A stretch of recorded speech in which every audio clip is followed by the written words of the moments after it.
Do you know the number one thing that surprises engaged couples? Take a guess. The sheer amount of decisions they have to make while planning a wedding. Indoors or outdoors? How many guests? Are kids invited? Controversial. Which cake flavor? Seriously, how do you even begin to figure out what's right for you? That's where Zola comes in. Zola has everything you need to make every wedding decision a piece of cake, from choosing your dream wedding venue and vendors to deciding how to best spend your budget. With tons of customizable wedding websites, save the dates and invites, every detail will feel like you. Zola will even help you choose the gifts, experiences, and cash funds you really want. The next thing you know, you've planned your whole wedding all in one place. From getting engaged to getting married, Zola has everything you need to plan your wedding in one place. Start planning at Zola.com. That's Zola.com.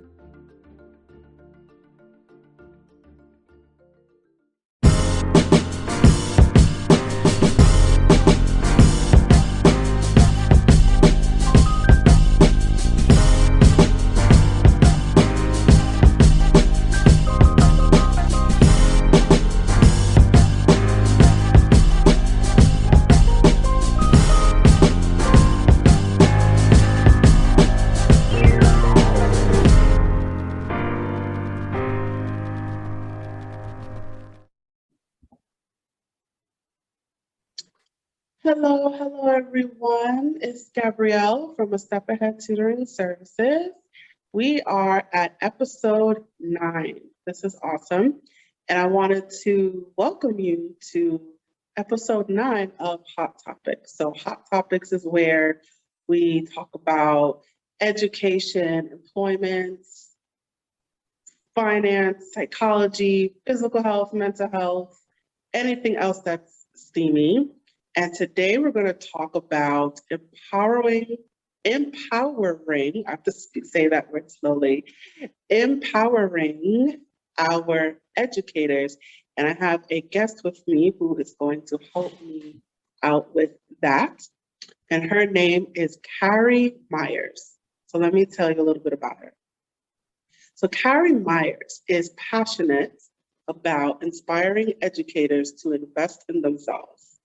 After spending 13 years as a classroom teacher, Carrie started Empowering Educator.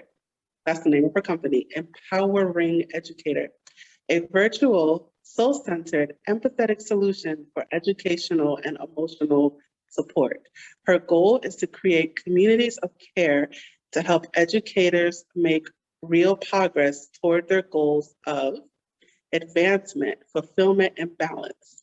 She intends to support educators through individual and group sessions so that they model positive qualities for their learners. It is her most fervent wish that educators receive the respect, space, and coaching they need so that education once more becomes synonymous with joy. Ms. Meyers, welcome to Hot Topics. How are you today? Hi, Gabrielle. Thanks so much for having me. I'm doing great. I'm super excited to be on your show and to talk a little bit about what I hope to do.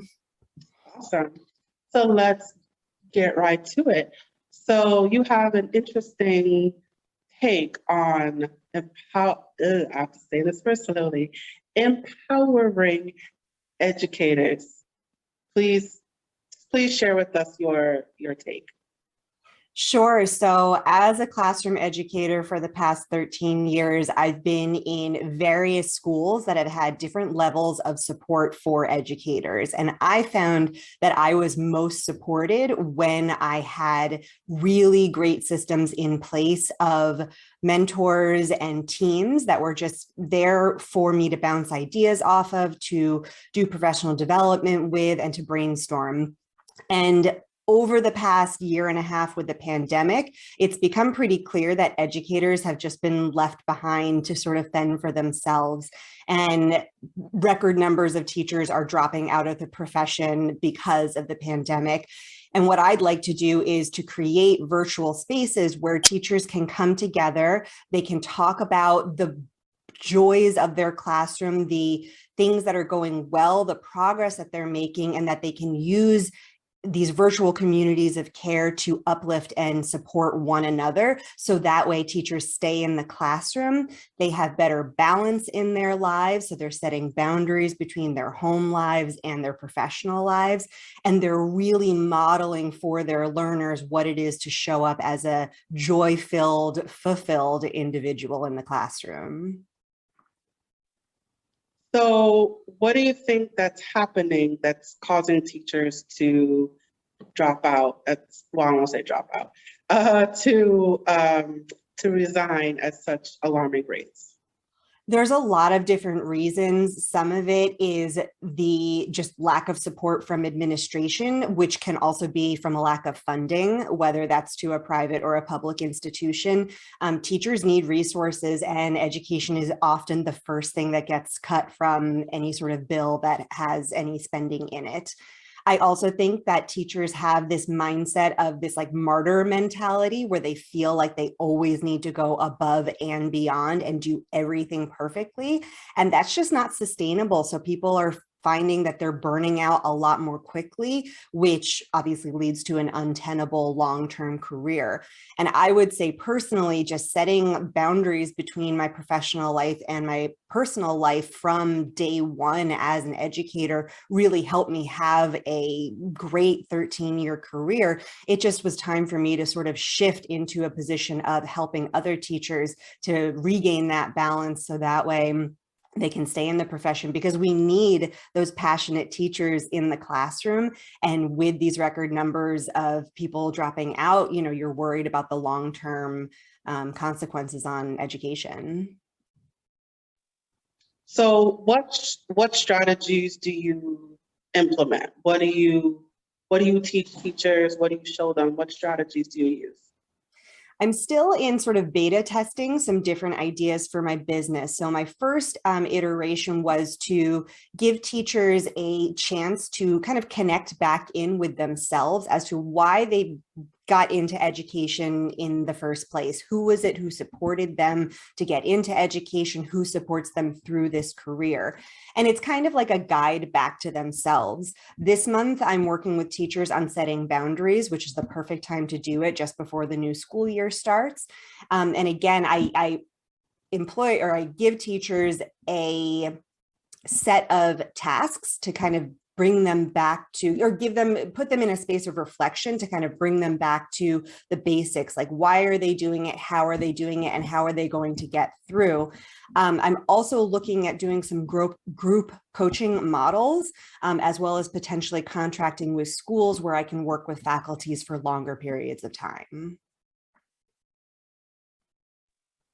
Okay. So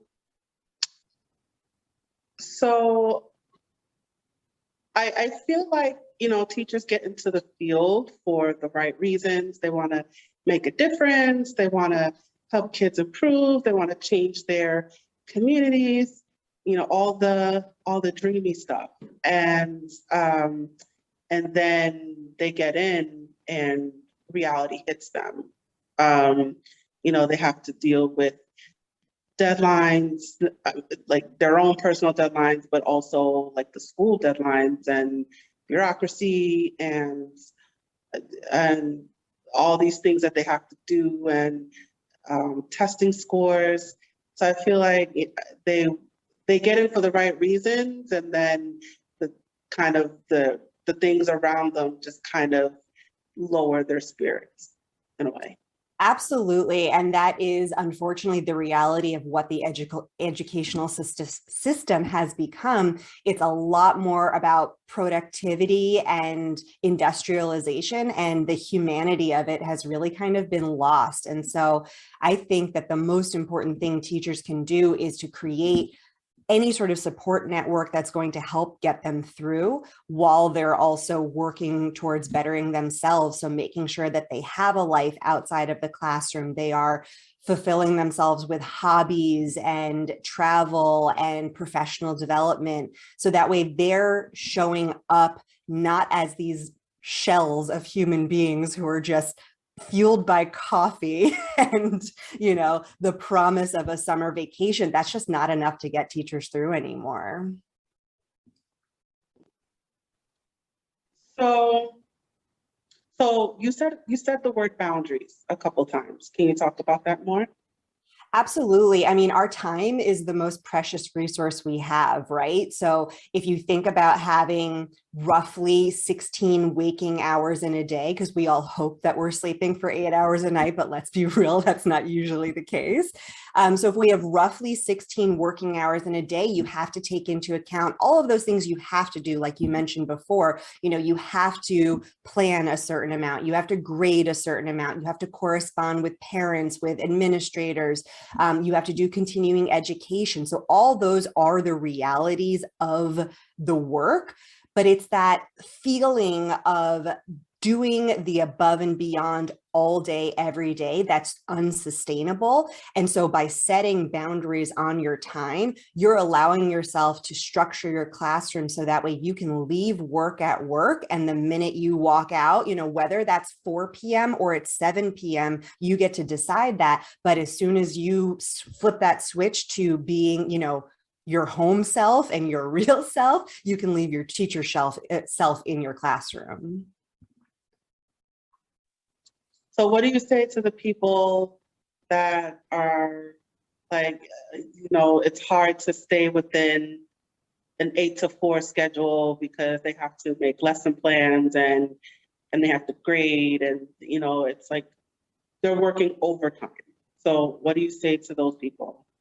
Yeah, again, that is the reality. And because that has been the culture that has been promoted so much, that's what you take to being the norm at any school. And yet, as an educator who has been in the classroom for 13 years, I am a testament to the fact that I barely ever brought work home from school. I created my classroom to be a way, or I created my classroom and my approach to educating in a way that was a lot more collaborative and in-class focused. So that way I wasn't focused so much on grading things like homework every single day or classwork every single day, because that's more of an assessment of productivity and like correctness. And I was much more interested in seeing the skills. How are they practicing what we're doing in real life context? So when you shift that mindset, you end up focusing on how kids are doing things and not necessarily what they're doing. It's a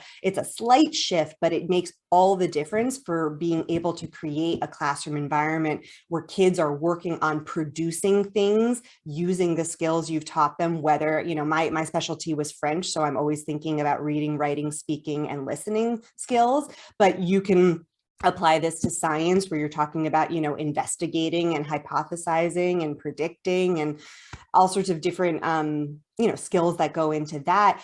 And if you focus on that, then you're not so much just checking off things in a grade book. You're doing fewer things that are going to give you more information about your learners. And then, like I said, you can kind of leave it at school because they're not forced to do so much outside of the classroom, nor are you. Do you know the number one thing that surprises engaged couples? Take a guess. The sheer amount of decisions they have to make while planning a wedding. Indoors or outdoors? How many guests? Are kids invited? Controversial. Which cake flavor? Seriously, how do you even begin to figure out what's right for you? That's where Zola comes in. Zola has everything you need to make every wedding decision a piece of cake. From choosing your dream wedding venue and vendors to deciding how to best spend your budget. With tons of customizable wedding websites, save the dates and invites, every detail will feel like you. Zola will even help you choose the gifts, experiences, and cash funds you really want. The next thing you know, you've planned your whole wedding all in one place. From getting engaged to getting married, Zola has everything you need to plan your wedding in one place. Start planning at Zola.com. That's Zola.com.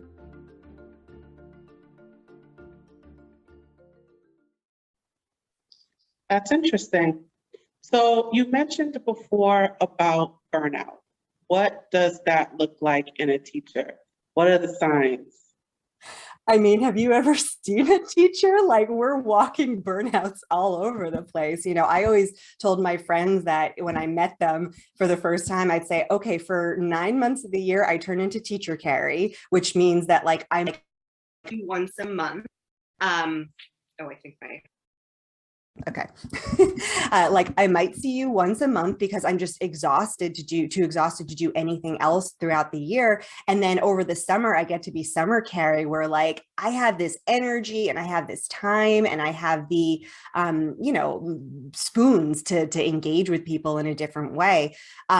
So I think for, 9 to 10 months of the year, most teachers are just wake up at ungodly hours. I know most teachers wake up before 6 a.m. You do whatever it is you need to get ready in the morning. You get to work early because we always need to, worry about the copy machines or worry about the internet or worry about, subbing for someone who else might be out.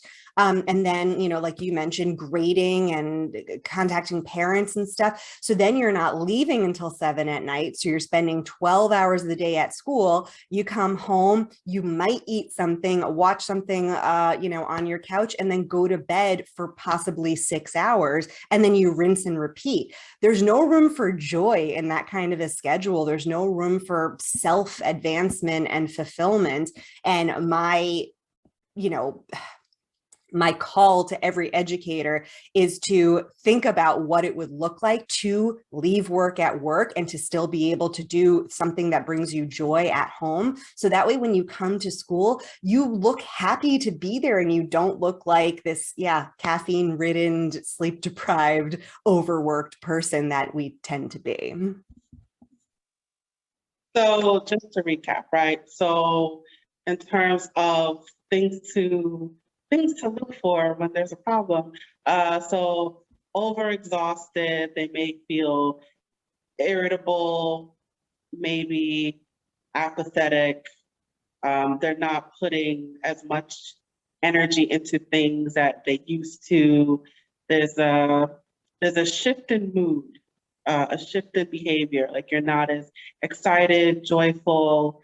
You're just feeling miserable, hopeless. And the kids sense that. I mean, if you've ever been in a classroom too, like, if something happened at lunch just before the kids come into class, right? Like there's that charged energy and that there could have been some kind of an altercation. Oftentimes teachers will just barrel through that and be like, but I got to get through what I need to get through. And we're not leaving the humanity of we all can have bad days and we all can take breaks when we need to, and we all can ask for time when we need to. I think really teaching and modeling emotional regulation and boundaries for students kind of will stop perpetuating this cycle of burnout, because kids are now overscheduled, to the max, doing all these different things after school, and they've lost the ability for imagination and creativity and play. And what would it look like if you gave kids the chance to be kids outside of the classroom, and you gave teachers the chance to be, people outside of the classroom, and then all that you're focused on when you're in the classroom is that curiosity, that joy, and that safe space to explore and make mistakes. Too much with burnout, we are short with our students, and they don't deserve that because they don't understand that it's not their fault that their teacher's feeling that way. It's all of these other systems in place that are not allowing a teacher to really be a human. So kids pick up on that energy, and energy feeds on other energy. So, and we as human beings, we feed off of each other. So if you're miserable and irritable and you don't feel to be there anymore, the students pick up on that and they themselves act the same way too. They're also miserable and irritable and don't want to be there anymore. Yeah, I mean, you talk to any school age kid who's thinking about going back to school, you probably get 50-50, right? Like some kids are so excited. They love their teachers. They can't wait to see their friends. They are ready to learn new things. And other kids who just drag their feet and they dread it because they understand that they've lost a certain amount of freedom. They lose a certain amount of opportunities for imagination that just really aren't, the modern day classroom usually isn't conducive to a place of imagination, which is really sad because the two of them should go hand in hand. Education and imagination and curiosity and joy should all be intertwined in the classroom, and it just hasn't been a priority for decades. Mm. So what do you say to the people who may say, like, why are you putting so much, why are you putting so much on the teachers? Like, why can't you put more energy into changing the system or I don't want to say like, encouraging parents to be more helpful? Like, why are you putting so much, why is it only the teachers? Why are you putting so much on them? Right. So unfortunately, the world in which we live is ruled by people who don't necessarily have other people's best interests at heart. And I am not very hopeful that on like a wide systemic level, there will ever be massive change. What I do believe is that incrementally in one classroom, in one school district, you can make a change in that community. And then that has a ripple effect outwards, right? Like if you think about your experience potentially, Gabrielle, in your schooling, you might have a teacher who you connected with so like deeply and fondly. And it's because that teacher allowed you to express something or explore something that you were really interested in. And that is the role of teachers, like at the core. All of the other things that are kind of keeping teachers in that industrialized mindset are ingrained. And I just really don't have any faith that anything can change on a big level. But I believe that those small moments of connection between, educator and learner, those small communities that can be built between parents and educators, between administration and educators within these school communities, that is going to have a bigger impact on lives for the long run. And when the way you phrase that is interesting, to like put it on the educators. I really want educators to buy into the fact that they deserve more than being sort of the armpit of society, and for sort of being in a profession that isn't respected, right? Teachers go through a ton of schooling and a ton of credentialing and various things that doctors and lawyers and other people have to go through, and yet we make a fraction of the money and we earn a fraction of the respect. And it's just time for us to be able to stand in our own power and say, I'm not a robot. I am someone who is a thinking, feeling human being, and I'm doing that so that your child succeeds. And in order to do that to the best of my ability, I need to have systems in place of support, and I need to have boundaries in place so that way I'm protecting my energy. So I show up as a fulfilled human being, and I'm modeling that to the students. Right. So some things to reiterate. So setting boundaries, it's leave schoolwork at school and well, I'm just about how to phrase it. So home is home, school is school, right? So kind of keeping the work at the school and not bringing anything home. So that's one way to empower educators is limiting yourself. That's basically what you're saying, right? For sure. And I think too often, teachers are kind of put on a pedestal of society, right? You sign a contract with a school and you're essentially a representative of that school, right? So on your weekends, you have to think about what you're doing. And, if you were to run into parents and students, you want to make sure that you are still someone who represents the school well. And I think that makes a lot of teachers feel like they need to lead these like nun-like existences where they're just these holier than thou people because they need to be the perfect model for their students. And that's just an unrealistic expectation to set up, that you're going to be perfect all the time, because we're human and we need to leave room for error. We need to leave room for mistakes so that way we can grow as people. And if we are able to explore, let's say, like I'm a performer. I've been a performer for at least 4 of the years that I was teaching. And a lot of my colleagues didn't understand how I could do that. And I said, well, how can you not? I mean, I've left my work at work. I want to go and I want to be on stage. I've performed, community theater. I've done improv. I've done stand up. And these are other things that fill me up as a human being. And then I can come to school and I can talk to my students about the fact that I do these things. And they're like, wow, teachers actually have lives outside of the classroom. And that humanity is what has been kind of like lost in that connection between learners. And I think it's so important that we show learners that like, we are humans and we think and we feel and we exist outside of this classroom. And you can do that too. Like you should be empowered to do that now that you see that modeled in your teacher.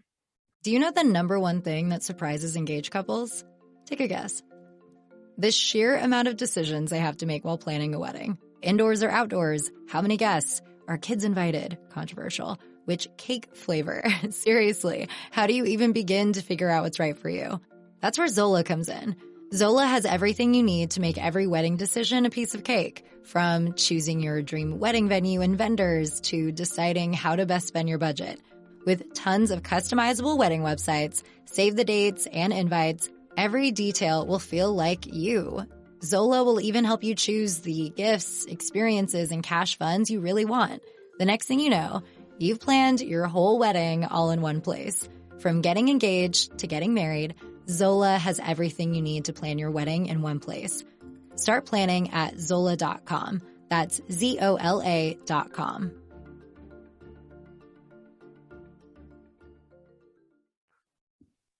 Awesome. So I want to talk about you a little bit. I said in the description that you've been an educator for 13 years. Are you still an educator? I decided to leave the classroom for a number of reasons. It's actually been a few years that I've been thinking about leaving the classroom. I made a big move 2 years ago across the country for a teaching job, and I loved the teaching job. I loved the school district. I loved my colleagues. I loved my students.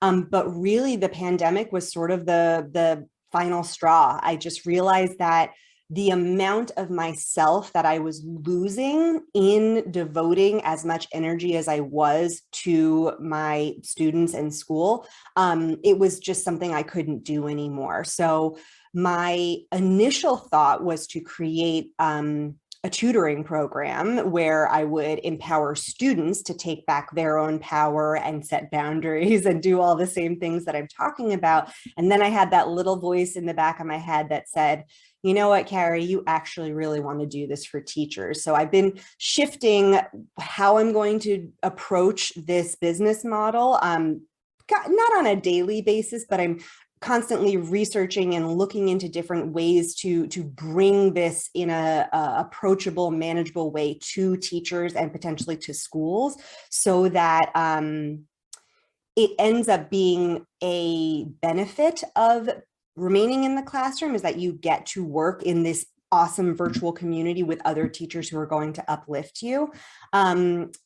I am babysitting because I still love hanging out with kids. I am going to be tutoring, and I'm going to be substituting as well, because the biggest challenge in leaving the classroom was leaving my students.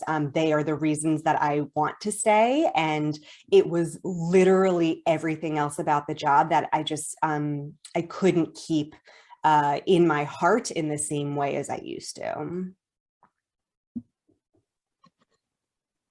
So you're taking a slower schedule now, and you brought up the pandemic, that the pandemic did affect your decision. So if this pandemic never happened, would you still be an educator? I believe that I'll always be an educator. I don't ever see myself getting out of the field of education. I've wanted a career in education for a very long time. And I had always kind of envisioned myself in a role of professional development support. I did that for 8 years at a school where I worked, where we were able to fund teachers' wildest dreams to go and learn about volcanoes, or go to Thich Nhat Hanh's retreat in southern France, or go and study glaciers. Like, it was a dream, some of the things these educators were able to do. And I always thought that once I was done in the classroom, I'd transition into a role like that. I still could see that in my future at some point, but this just feels like a much better use of my energy and my passions. And honestly, right now is the time to do it. Everyone who I've reached out to, former colleagues and friends who I've reached out to in education, they all say the same thing. This is so necessary in our field right now. I just can't do it because fill in the blank. So I really feel passionate about staying in education because that is where my heart is. And I don't think I'll ever leave the classroom. You know, even if I retire at some age, I still would love to tutor. I'd still love to substitute because, like I said, the students are the reason that we do it. Okay. So speaking of the pandemic, how do you think the pandemic has affected teachers and in general? How do you think the pandemic has affected teachers and their I won't say it. Well, I'll just say it in general. How do you think the pandemic has affected teachers? Overall, negatively, unfortunately. I don't think I've talked to a single teacher who has felt like the transition from in-person to online learning went smoothly. Anyone who thought that doing a hybrid or high flex model where you had some kids on Zoom while you were teaching to kids in your classroom was an easy transition.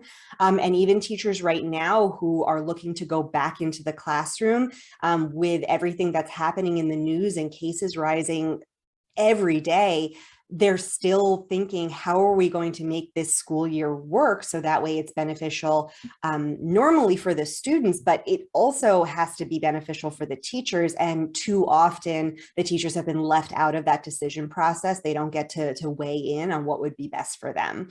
And again, I can't speak for everyone, but just from the people who I have spoken to who have been in these situations, right now, I believe the most recent statistic is that 44% of teachers say that they would leave in the next year or two because they just can't. They're like, I'll do it for another year, or I'll do it for another 2 years, and then I'm out of here. And we've already seen usually about an 8% loss of teachers in the first 5 years of their teaching. And what that does is it leaves fewer experienced and credentialed teachers in the classroom. So then you have interruptions to curriculum goals. You have lower morale among teachers who have stayed in the classroom. You have repeated professional development, and districts lose money hand over fist every single year when they're losing educators. On average, urban districts spend $20,000 on every new hire.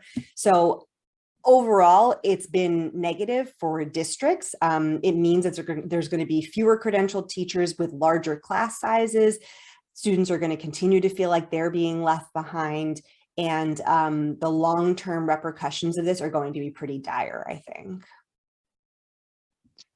So how do you empower a teacher given all that you just said?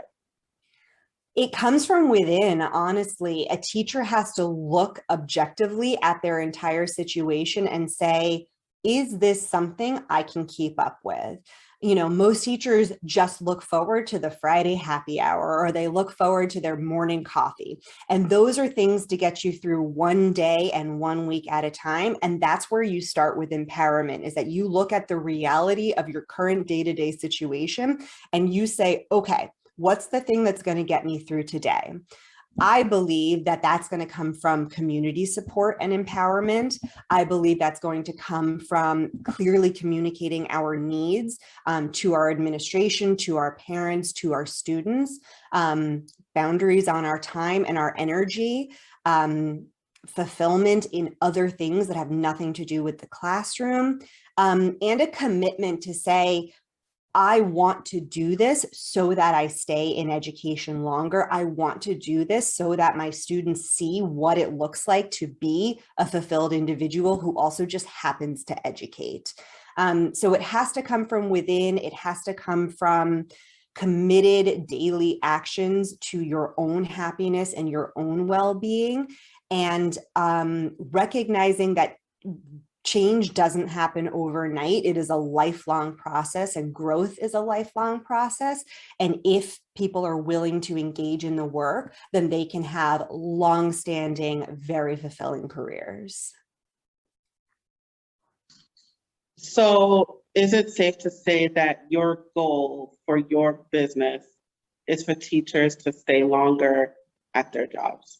100%. I believe that it is in everyone's best interest to humanize the profession of teaching, to humanize the process of learning, to kind of get out of this capitalist mindset of production and correctness, and instead really center our classrooms on places for curiosity and joy and, a safe place to make mistakes and learn and grow.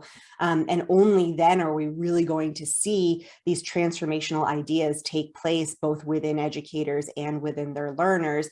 And I think the communities of, whether they're schools or districts or just the educational system at large is going to be benefited as a result of teachers sort of standing in their power. Okay. That is, oh wait, I just thought of my question. So for your business, how do you measure success? How do you know that your products are working? That's a great question. Because I'm still in early stages, I've only gotten a little bit of feedback so far, but the feedback I've gotten has been pretty positive, where teachers said that they really liked the opportunity to kind of pause and reflect on their own teaching styles and sort of why they're doing what they're doing and what they use on a day-to-day basis to get them through. Do you know the number one thing that surprises engaged couples? Take a guess.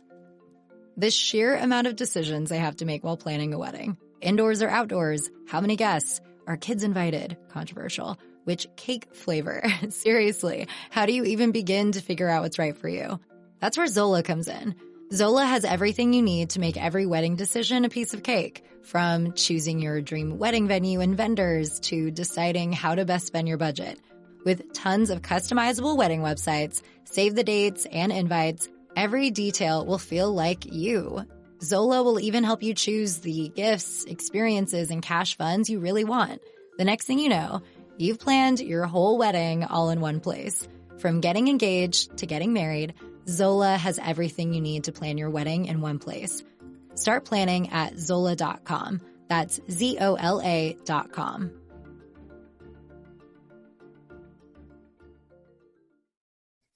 I lost my train of thought. Remind me of the question. Oh, how do I measure success? I think that when teachers commit to themselves, they're committing to long-term growth. And I believe that every time a teacher shows up as their authentic selves and they're like, hey, I'm really proud of this unit that I created in my classroom. I'd like to just talk about it and have other teachers say, that is amazing. That is an awesome thing that you did. And just empowering teachers to kind of brag about themselves, because I truly believe that teachers change the world every single day. And I believe that we haven't really been taught to laud our successes and to applaud ourselves. We're very, very good at uplifting someone else. So if we can create these virtual communities where teachers are returning and they are participating and they are just recognizing the benefits of coming together in community to uplift and empower, then there is no choice but to have long-term success in the classroom. Awesome. All right, so we are just about to wrap it up. So what advice do you have for the teachers viewing right now, or anyone viewing right now, or maybe new teachers going into the field. So what advice do you have for them?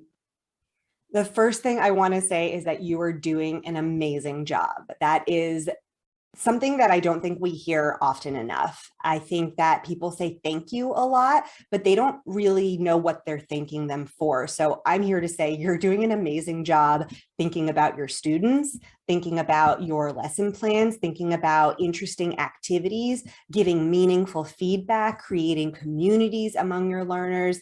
And just the best thing I can say is find your joy. Find your joy in whatever way you can.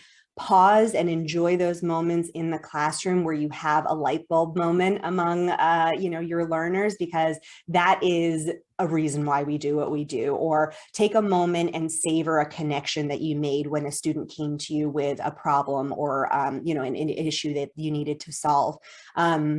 Really uplift and empower your colleagues, create little lunch groups, go out with your teacher friends, do like some sort of a vision board or, a shout out place where you can just say, these are the things that we're doing that are amazing. And we want people to know about it, because too often you feel like you're an island unto your own, right? You are in your own classroom. Potentially you're the only person teaching your specific subject or grade level. And that can feel really isolating. Know that you always have a community to come to, and that you are worthy and you are seen and you are heard, and you make a bigger impact than you could even imagine. So keep fighting the good fight and do what you can to make it to tomorrow, and then the next day, and then the next day. Awesome advice. Well, thank you, Ms. Meyers, for your time, and thank you for your very wonderful words. So to our viewers, Empowering Educators offering for August is a guided, self-paced playlist around setting boundaries for the school year ahead. These reflective and transformative activities can be completed in 5 to 10 minutes daily, leading up to an empowerment session with other educators. So join Carrie on Monday, August 23rd or Monday, August 30th at 4 p.m. Pacific Standard Time. If you sign up with a friend, you both receive a discounted investment. That's awesome. So check out empoweringeducator.as.me for details and upcoming monthly offerings.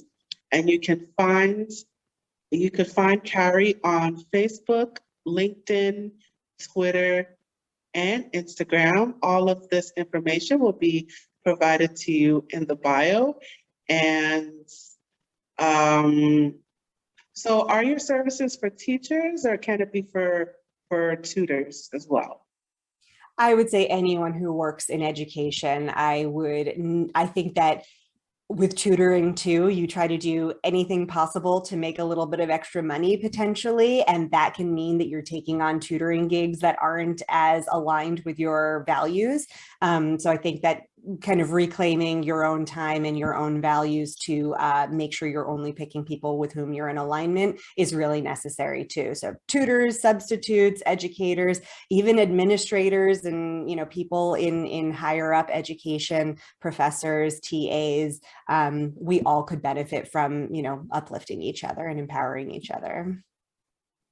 Awesome. And you heard that, everyone. It's not just for teachers, it's for administrators, tutors, anyone in the education field, anyone helping someone else, definitely take advantage of those services. So you guys, thank you for watching today. Please don't forget to check out our other clips on our YouTube channel, and don't forget to subscribe. We are also on Facebook, Instagram, and Twitter, so please check out our other social media. And you can also visit us on our website to learn more about A Step Ahead Tutoring Services at www.astepaheadtutoringservices.com. So thank you guys for watching. Have a wonderful day. And that's it for our episode. Tune in next time. Signing off. Bye.